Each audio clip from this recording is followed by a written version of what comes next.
For 18 years, two brothers kept the lighthouse at Portland Head, burning bright, guiding ships safely to shore. But when a storm damaged the keeper's quarters in 1978, Coast Guard inspectors discovered why so many shipwreck victims reported missing were never found. If you want to hear the full story, subscribe now and don't miss what happens next. Portland Head Light stood on the rocky promontory of Cape Elizabeth, Maine, its white tower rising 80 feet above the churning Atlantic waters. Commissioned by George Washington in 1791, it was the oldest lighthouse in Maine and one of the most photographed maritime landmarks in New England. The lighthouse marked the entrance to Portland Harbor, warning vessels away from the treacherous rocks that had claimed dozens of ships over the centuries. Its light, visible for 24 nautical miles on clear nights, had guided countless vessels safely to port through fog, storms, and the long darkness of northern winters. The keeper's quarters sat adjacent to the tower, a substantial two-story structure built of the same white stone, connected to the lighthouse by a covered walkway. The building housed living space, storage rooms, and the various equipment necessary for maintaining the lighthouse and its grounds. By 1960, when David and Robert McKenzie assumed their duties as keeper and assistant keeper respectively, the facility had been modernized with electricity, indoor plumbing, and a radio communication system that connected them to Coast Guard headquarters in South Portland. David McKenzie was 34 years old when he and his younger brother took charge of Portland Head Light. He stood 6 feet tall, with the broad shoulders and weathered face of someone who had spent years working on the water. His hair was dark brown, already showing gray at the temples, and his hands were large and calloused from physical labor. He had served in the Coast Guard during the Korean War, developing skills in navigation, rescue operations, and maritime safety that made him an ideal candidate for lighthouse duty. Robert McKenzie was 29, shorter than his brother at 5 feet 10 inches, but similarly built with the muscular frame that came from hauling ropes and equipment in all weather conditions. His hair was lighter than David's, more sandy brown, and his face showed fewer lines, despite their shared exposure to wind and salt spray. Robert had also served in the Coast Guard, though his enlistment occurred after the war ended. The brothers had grown up in Portland, sons of a lobsterman who had worked the waters around Casco Bay until his death in a winter storm in 1955. The McKenzie brothers were orphans by the time they took over the lighthouse. Their mother had died of cancer in 1957, leaving them with no close family beyond each other. This isolation made them perfect candidates for lighthouse duty, which required men willing to live in remote conditions with minimal outside contact. The Coast Guard preferred keepers who had no wives or children requiring attention, men who could dedicate themselves fully to the demanding work of maintaining navigational aids. The daily routine at Portland Head Light was rigorous and unvarying. The brothers rose before dawn to check the light mechanism, ensuring it had functioned properly through the night.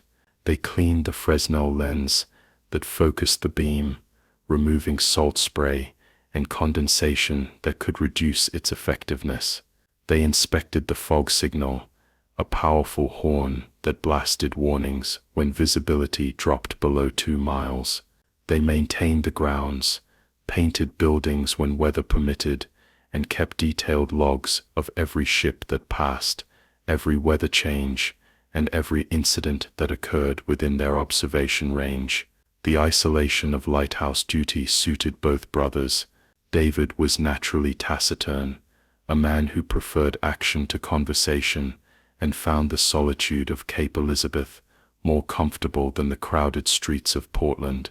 Robert was more sociable, but had developed a wariness of people after his Coast Guard service, where he had witnessed the casual cruelty and stupidity that humans inflicted on each other. At the lighthouse, they could work hard, live simply, and avoid the complications of civilian life that neither brother felt equipped to navigate. The first rescue occurred In October 1960, barely 3 months after the brothers assumed their duties, a fishing trawler named the Mary Catherine encountered engine trouble 2 miles offshore during rough seas. The vessel began taking on water faster than its pumps could manage. The captain radioed a distress call that David received in the lighthouse radio room. Within 15 minutes, David and Robert had launched the station's rescue boat, a 22-foot motorized craft designed for operations in heavy seas. They reached the trawler as it was listing heavily to starboard, waves breaking over its deck. 3 crew members stood on the high side, wearing life jackets, preparing to abandon ship. David brought the rescue boat alongside with expert precision, holding position against the waves while Robert helped the fishermen aboard. The last man jumped just as the Mary Catherine rolled completely over and began its descent to the bottom of Casco Bay. The rescued fishermen were cold, soaked, and shaken but uninjured. David radioed ahead to have ambulances waiting at the Coast Guard station in Portland. He and Robert transported the 3 men directly there, delivered them to medical personnel, and filed a detailed report of the rescue operation. The Coast Guard commended the brothers for their prompt and professional response. Local newspapers ran brief stories about the successful rescue, the kind of routine maritime news that appeared regularly in Maine coastal communities. The second rescue was different in ways that only the McKenzie brothers understood. It occurred on a February night in 1961 during a winter storm that brought 40-knot winds and snow so heavy that the lighthouse beam could barely penetrate 20 yards into the darkness. David was in the tower monitoring conditions when he heard the distress call. A small sailboat, caught by the sudden storm, while making what should have been a routine evening sail, was being driven toward the rocks below the lighthouse. David and Robert launched the rescue boat into conditions that violated every safety protocol. The waves were 8 feet high, the visibility was nearly zero, and the temperature was well below freezing. But they knew the rocks around Cape Elizabeth intimately, having studied them in all conditions since childhood when their father had brought them out in his lobster boat. They navigated by instinct and memory, locating the sailboat just moments before it would have smashed against the granite cliffs. The sailboat contained 2 people, a man in his 30s and a younger woman, both inadequately dressed for the weather and already showing signs of hypothermia. David maneuvered the rescue boat close enough for Robert to reach across and grab the woman, pulling her into their vessel. The man attempted to follow, but a wave struck just as he jumped, and he fell into the water between the 2 boats. Robert reached down and grabbed the man's jacket, hauling him up with strength born of desperation and years of physical labor.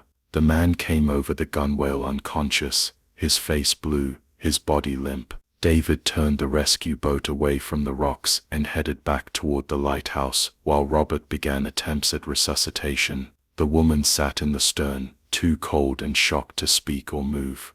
They reached the lighthouse boathouse and carried both victims into the keeper's quarters. David built up the fire in the wood stove, while Robert continued working on the man, performing chest compressions and rescue breathing with the methodical rhythm he had learned in Coast Guard training. But the man never regained consciousness. After 30 minutes of effort, Robert stopped and looked at his brother. The man was dead, probably from the combination of cold water shock and the impact when he fell between the boats. The woman recovered slowly, warming by the fire, drinking hot coffee that David prepared. She was 23 years old, from Boston, visiting Portland with her boyfriend, who now lay dead on the floor of the keeper's quarters. She began crying when Robert told her what had happened, great racking sobs that shook her entire body. The brothers sat with her awkwardly, unsure how to provide comfort beyond the practical necessities of warmth and shelter. David went to the radio room to report the incident. He described the rescue, the man's death, and the surviving woman who would need transportation to the mainland. As he spoke into the microphone, formulating the official report that would be filed with the Coast Guard. He became aware of his brother standing in the doorway. Robert was listening to the radio transmission with an expression that David had never seen before. When David finished the report, and the Coast Guard dispatcher acknowledged receipt, Robert spoke quietly. He suggested they reconsider what they were about to do. The woman was in shock, barely coherent. The man was dead regardless of what they reported. There would be questions, investigations, reports to file, officials coming to the lighthouse for days or weeks. Their peaceful isolation would be shattered. David stared at his brother, understanding the implication, but not believing Robert was serious. But Robert continued speaking, his voice still quiet, but now carrying an intensity that demanded attention. He pointed out that no one had witnessed the rescue except them. The sailboat was already at the bottom of Casco Bay. The storm would continue for hours, making any immediate investigation impossible. They could simply say the rescue failed, that they found only the overturned sailboat with no survivors. The woman and the dead man were in the next room.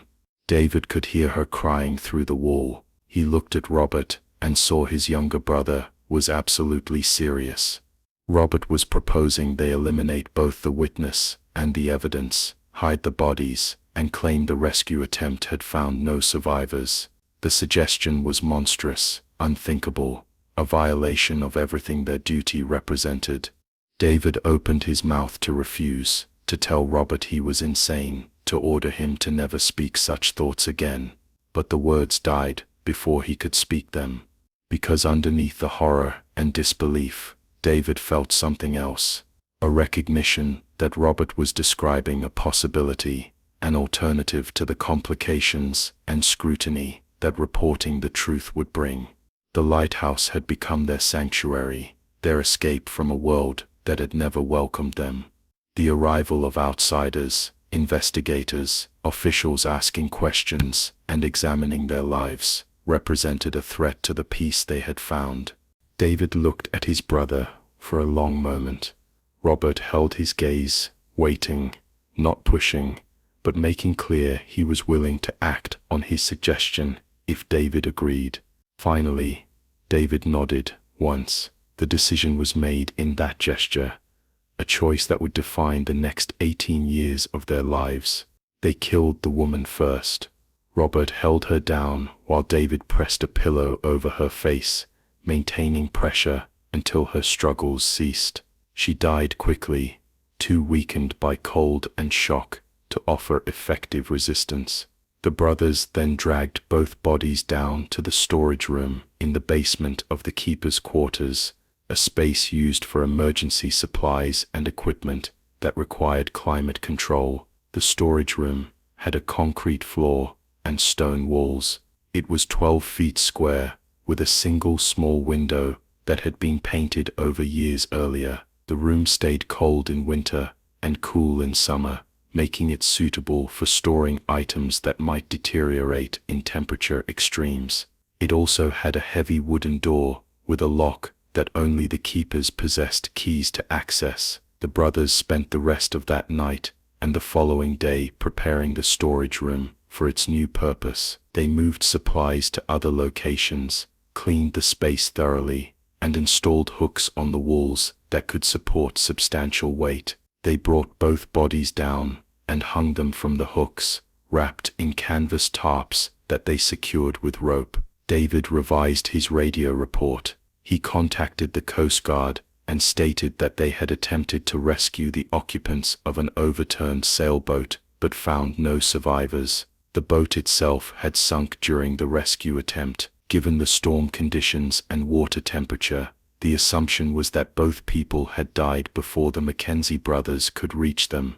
Their bodies, if they were ever recovered, would likely wash ashore days or weeks later, bloated and damaged by the sea. The Coast Guard accepted this report without question. Winter maritime deaths were common enough that one more incident generated little attention. The families of the dead man and woman were notified. A brief search was conducted when weather permitted, but no bodies were found. After 2 weeks, the case was administratively closed. The man and woman were presumed drowned, victims of their own poor judgment in taking a sailboat out before a winter storm. The McKenzie brothers returned to their routine, maintaining the lighthouse, guiding ships safely past the rocks, and keeping their secret locked in the basement storage room.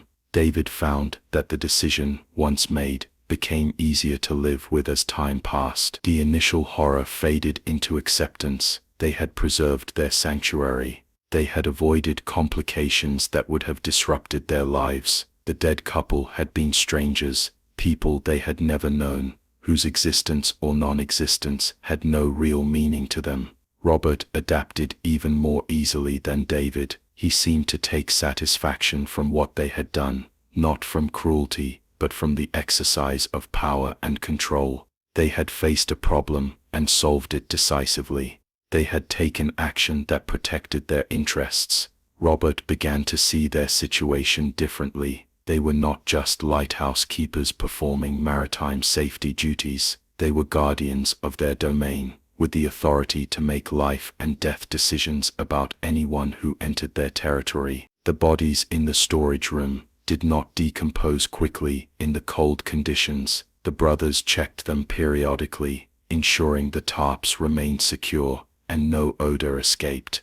As weeks became months, the corpses dried and mummified rather than rotting. By the first anniversary of the killings, they had become simply objects, dried husks wrapped in canvas, no more disturbing than the other equipment stored in the basement. The pattern that would define the McKenzie brothers' 18 years at Portland Headlight began to establish itself over the following months. Legitimate rescues occurred regularly, vessels in distress that the brothers assisted with the same professional competence they had always demonstrated. They pulled fishermen from sinking trawlers, guided lost recreational boaters to safety, and responded to distress calls with the efficiency that had earned them Coast Guard commendations. These genuine rescues maintained their reputation as dedicated keepers who took their life-saving duties seriously.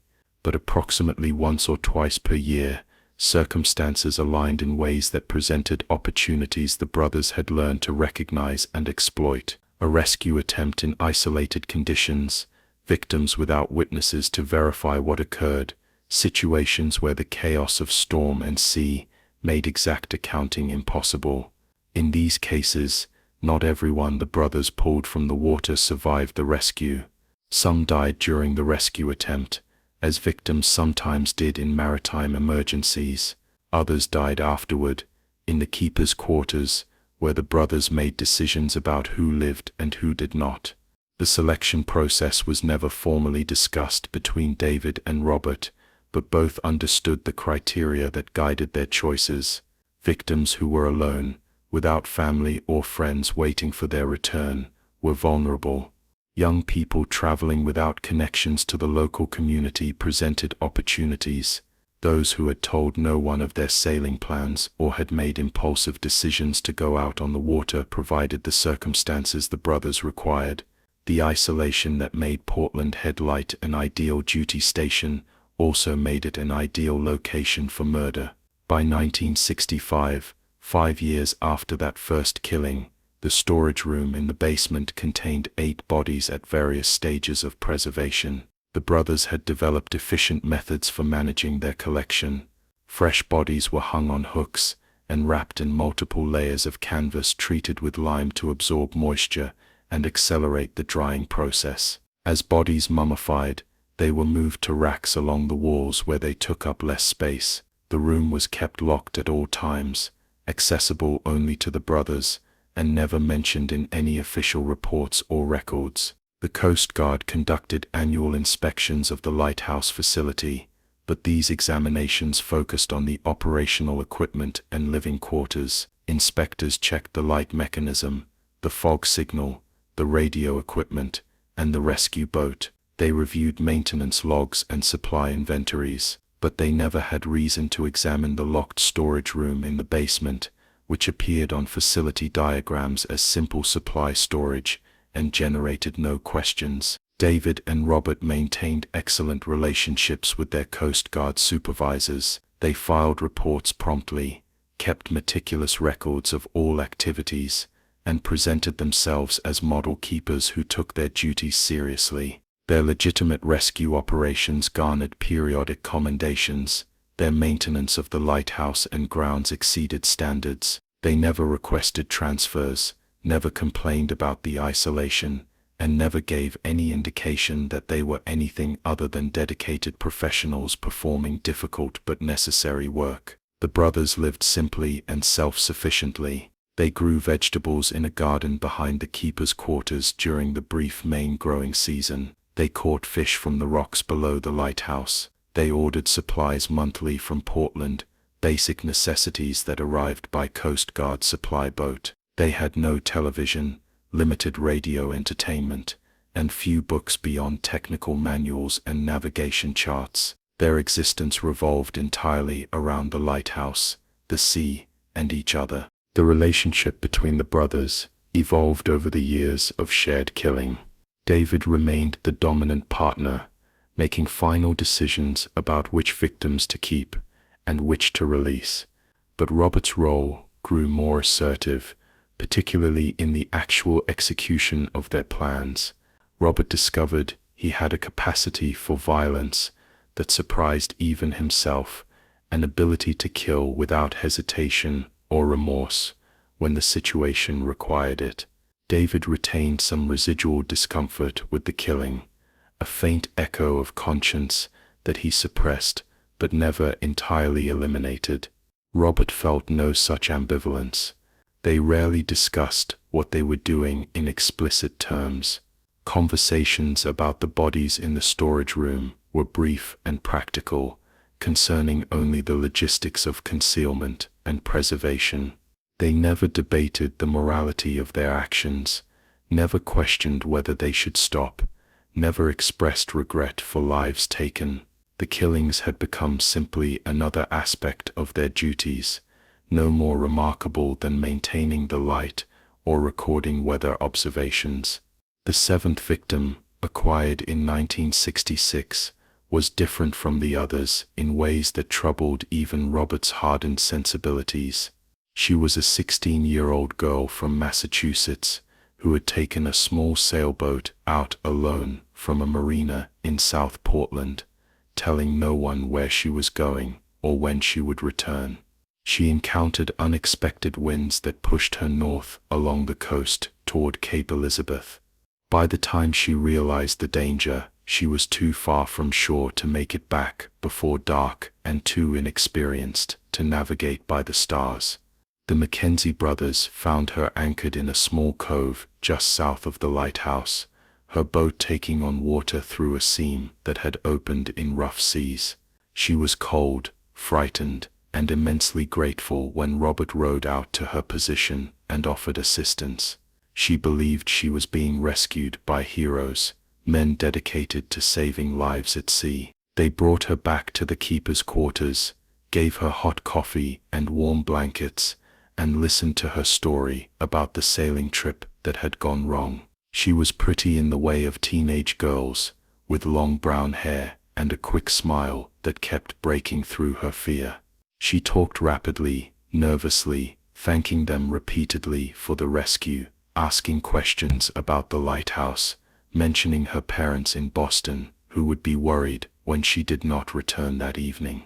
David made the decision while she was talking. Robert saw it in his brother's face, the calculation followed by the subtle nod.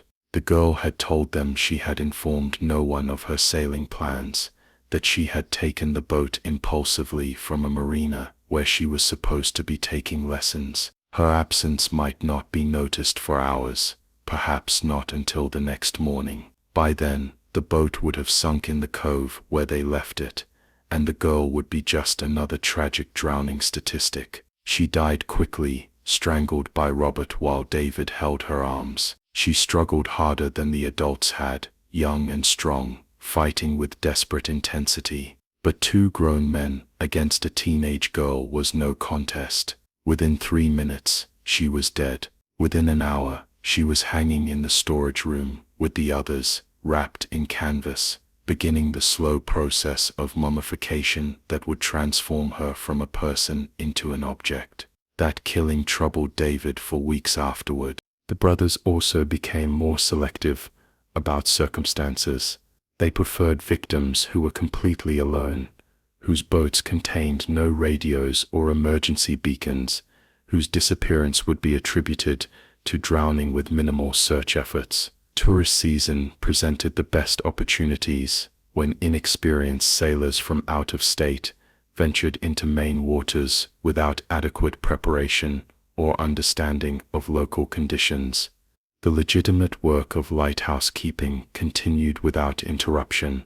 The brothers maintained their excellent reputation with Coast Guard supervisors. Portland Head Light operated flawlessly year after year. The beam never failed, the fog signal always functioned when needed, and the rescue boat was always ready for deployment. David and Robert received regular commendations for their service, certificates of appreciation that they framed and hung in the keeper's quarters. They had achieved a strange sort of success. They were respected professionals performing essential work, while simultaneously operating a murder operation that had claimed 15 lives over 15 years. The contradiction between their public roles and private activities created no cognitive dissonance. They simply understood themselves to be men doing what was necessary to protect their territory and maintain their way of life.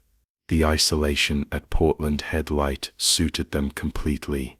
They rarely left Cape Elizabeth, except for essential trips to Portland for supplies.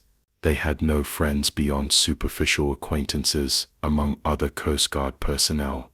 They attended no social events, joined no clubs, participated in no community activities. The lighthouse was their entire world, and the bodies in the basement were the secret that bound them together more closely than blood.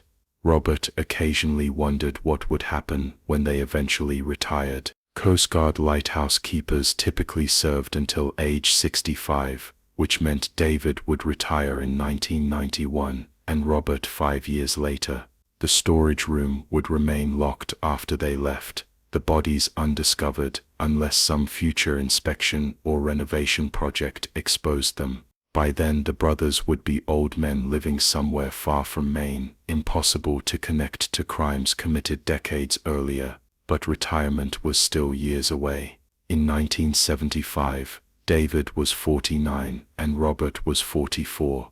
They were both in excellent physical condition, capable of performing the demanding work of lighthouse keeping for many more years. The routine they had established seemed sustainable indefinitely, barring unexpected circumstances. David came running from the lighthouse tower when Robert radioed the emergency. Together, they attempted to shore up the breach, using timbers and canvas, but the water pressure was too great. Within 30 minutes, the basement was under 3 feet of water and still rising. The brothers retreated to the ground floor and continued monitoring the situation, hoping the storm would subside before the entire foundation collapsed. The storm lasted through the night. By morning, the basement was completely flooded with 6 feet of water, and structural damage to the keeper's quarters was severe. The building was no longer safe for occupancy. David radioed Coast Guard headquarters in Portland, reporting the damage and requesting emergency assistance. Within hours, a Coast Guard inspection team arrived by boat, accompanied by structural engineers, who would assess the damage and determine whether the keeper's quarters could be salvaged or would need to be demolished and rebuilt. Among the inspectors was Commander James Patterson, a career Coast Guard officer who had supervised the McKenzie brothers for the past decade and regarded them as exemplary keepers. The inspection team spent the morning examining the building, taking photographs, making measurements, and documenting the extent of the damage.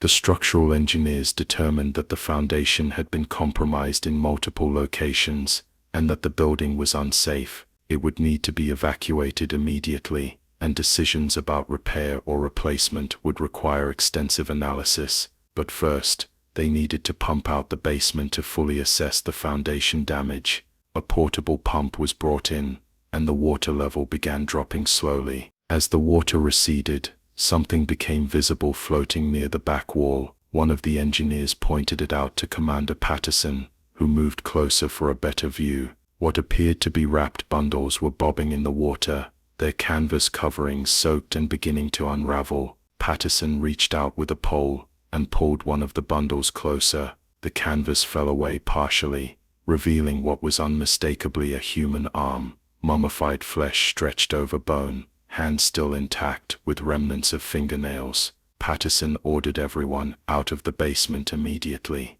He radioed for the Coast Guard Investigative Service and local police. Within 2 hours, Cape Elizabeth was swarming with law enforcement personnel. The pumping operation continued under police supervision, revealing more and more of the storage room's contents as the water level dropped. The basement of the keeper's quarters at Portland Head Light was fully pumped out by late afternoon on November 15, 1978. What investigators found exceeded the horror of that first floating bundle. 15 bodies in various states of preservation hung from hooks or lay stacked on wooden racks along the walls. The canvas wrappings had been partially destroyed by the flooding, revealing mummified remains that ranged from relatively recent deaths to corpses that had been desiccating for nearly 2 decades. The Coast Guard Investigative Service took command of the scene, working in coordination with Maine State Police and the Cumberland County Sheriff's Department. The storage room became a crime scene, processed with the same meticulous attention given to any mass murder investigation. Photographers documented every detail. Forensic technicians catalogued each body, noting position, condition, and any identifying characteristics.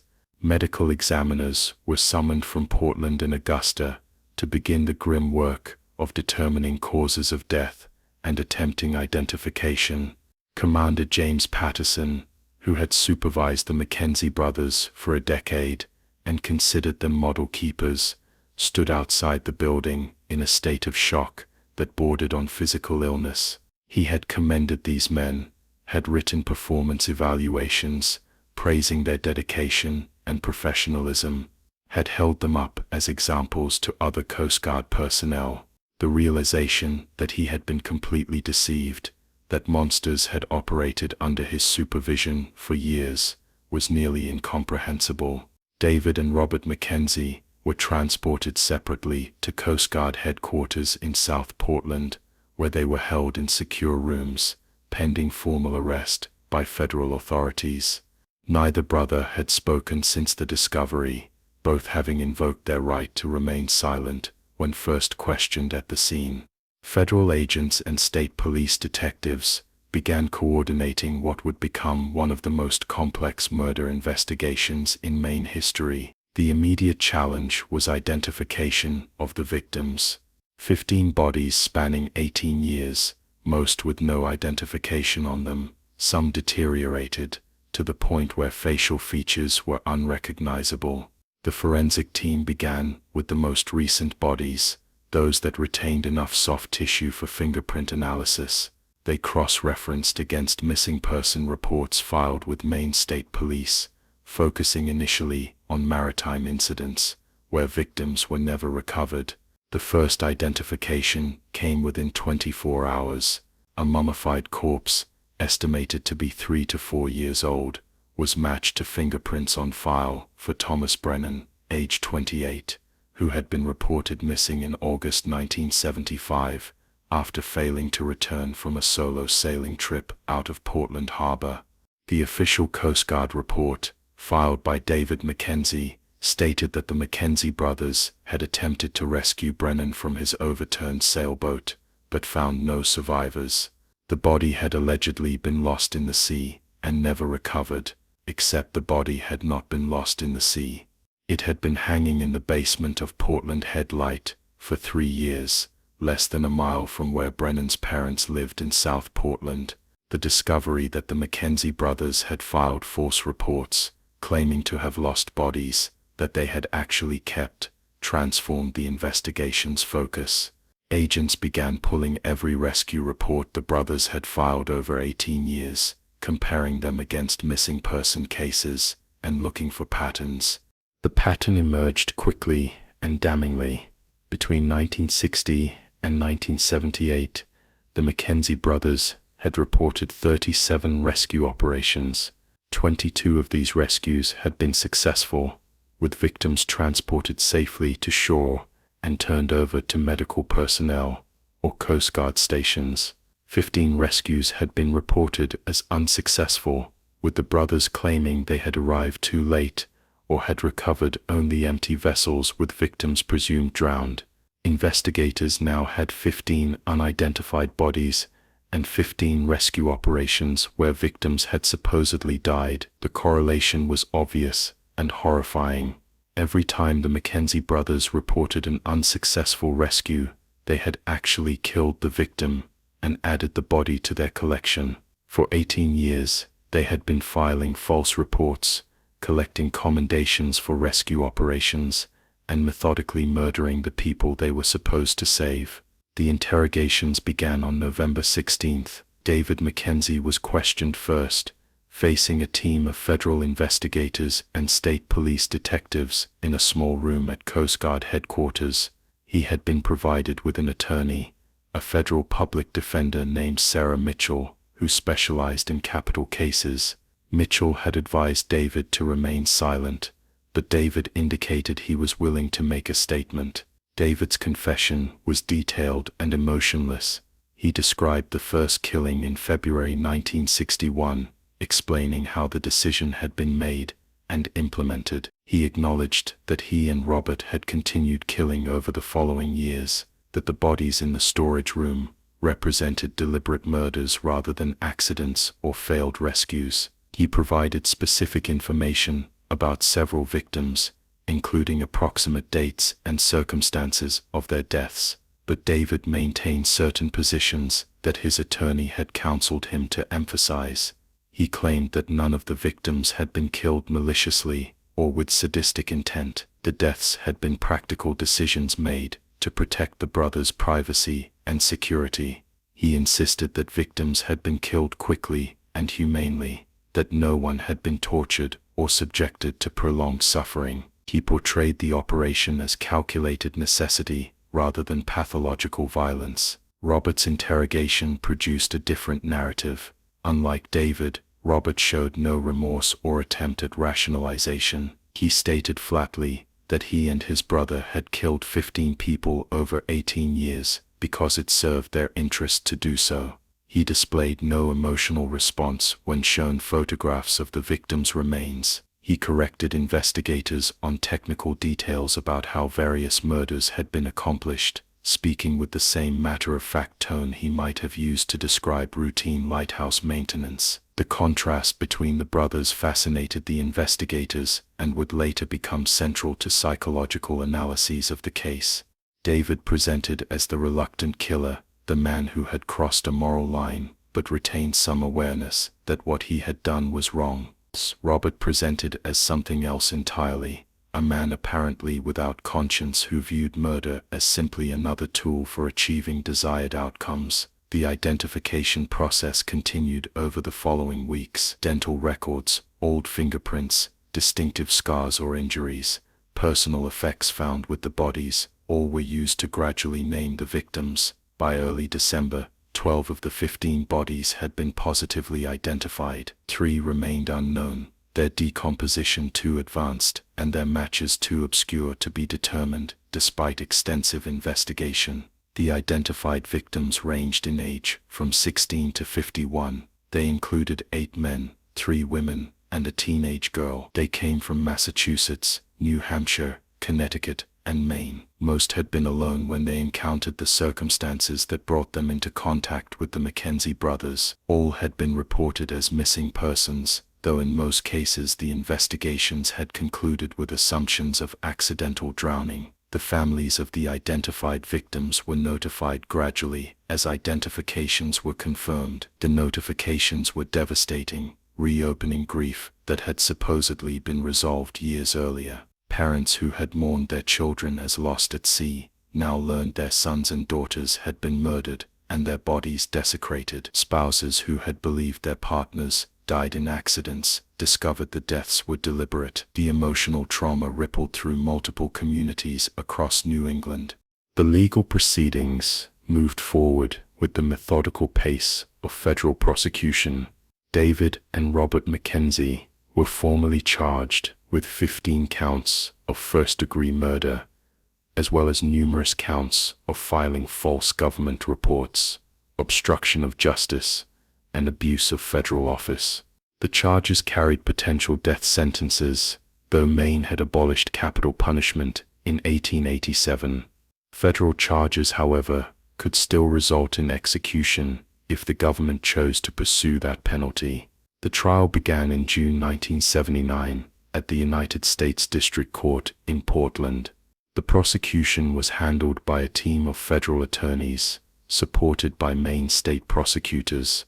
The case against the McKenzie brothers was overwhelming. Physical evidence, detailed confessions, forensic analysis, and testimony from Coast Guard personnel all combined to create an unassailable narrative of systematic murder. The defense strategy, developed by separate attorneys for each brother, focused not on denying guilt, but on avoiding the death penalty. David's attorney emphasized his cooperation with investigators, his expressions of remorse, and the psychological factors that had contributed to his crimes. She presented expert testimony, suggesting David suffered from a form of dissociative disorder that allowed him to compartmentalize his actions, separating his identity as a dutiful lighthouse keeper from his identity as a killer. Robert's attorney took a different approach, arguing that his client suffered from antisocial personality disorder that diminished his capacity for moral judgment. Psychiatrists testified that Robert displayed classic psychopathic traits, including lack of empathy, inability to form emotional connections, and view of other people as objects rather than human beings, with intrinsic value. The defense suggested that Robert's condition, while not excusing his crimes, should be considered a mitigating factor in sentencing. The prosecution rejected these psychological explanations. Their experts testified that both brothers were fully competent, understood the nature and consequences of their actions, and had demonstrated sophisticated planning and execution that was inconsistent with any form of diminished capacity. The prosecutors argued that the McKenzie brothers were not mentally ill, but rather evil, men who had chosen to murder repeatedly because it served their interests.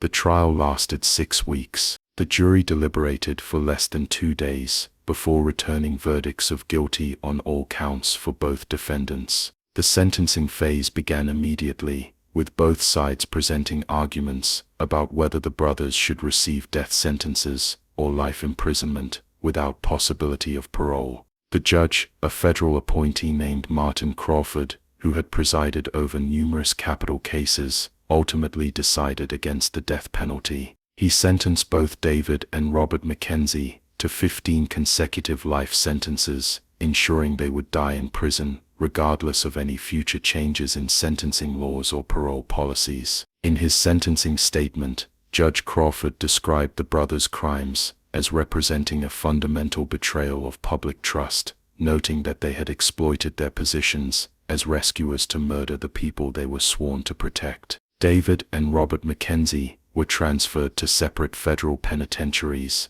David to the maximum security facility in Leavenworth, Kansas, and Robert to the penitentiary in Marion, Illinois. The separation was deliberate, ensuring the brothers would never have contact with each other again. Prison officials considered both men to be significant security risks, not because of violence potential toward other inmates, but because of the possibility they might attempt to coordinate some form of escape or legal maneuvering.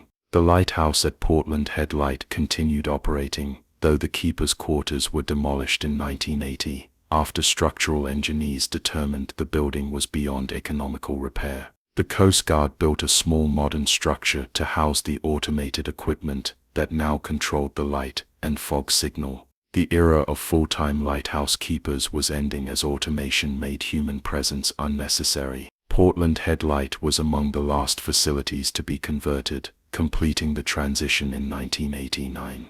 The storage room where the bodies had been kept was excavated, and the area was thoroughly examined by forensic teams, looking for any additional evidence or remains. Nothing more was found beyond the 15 bodies already recovered. The excavated area was filled with concrete and sealed permanently. A small plaque was eventually placed near the lighthouse, acknowledging the victims of the McKenzie brothers without providing details that might transform the site into a tourist attraction. David McKenzie died in prison in 1994 at age 68 from complications of lung cancer. He had served 15 years of his sentence. Prison records indicated he had been a model prisoner, causing no problems, participating in educational programs, and maintaining extensive correspondence with a religious organization that ministered to inmates. In his final months, he reportedly expressed remorse for his crimes, though some observers questioned whether this remorse was genuine or merely a performance calculated to provide comfort in his final days. Robert McKenzie survived considerably longer, living until 2011 when he died at age 80 from a stroke. He served 32 years in federal prison, the last decade in a medical facility as his health deteriorated. Unlike his brother, Robert never expressed remorse or acknowledged that his actions were wrong. In occasional interviews with researchers studying criminal psychology, he maintained that he and David had done what was necessary to protect their territory and way of life. He expressed no empathy for the victims or their families. The case of the lighthouse keepers became a subject of extensive study in criminology and psychology. Researchers analyzed how two men with no prior history of violence or criminal behavior could engage in systematic murder over nearly 2 decades. The role of isolation in enabling their crimes became a particular focus, with experts debating whether the remote location of Portland Head Light had been essential to the brothers' operation or merely convenient. The Coast Guard conducted a comprehensive review of its personnel screening and supervision procedures following the case. New protocols were implemented requiring more frequent inspections of remote facilities, psychological evaluations of lighthouse keepers, and systems for tracking missing person reports that might correlate with rescue operations. These reforms came too late for the McKenzie brothers' victims but potentially prevented similar crimes at other isolated Coast Guard installations. The families of the identified victims received compensation from a federal fund established for families of crime victims. The amounts were modest and could not begin to address the emotional trauma, but they provided some acknowledgement of the government's failure to protect their loved ones. Several families filed civil suits against the Coast Guard alleging negligent supervision of the McKenzie brothers. These cases were settled out of court for undisclosed amounts. The 3 unidentified bodies recovered from the storage room were eventually buried in a cemetery in South Portland under a shared headstone that read "Unknown Victims of Portland Head Light." DNA samples from the remains were preserved and entered into national databases, with the hope that future advances in identification technology might eventually allow their names to be restored. Portland Head Light remains one of Maine's most photographed landmarks, appearing on countless postcards and tourist brochures. The Lighthouse Museum, operated by the town of Cape Elizabeth, acknowledges the McKenzie case in a small display that provides basic facts without sensationalizing the murders.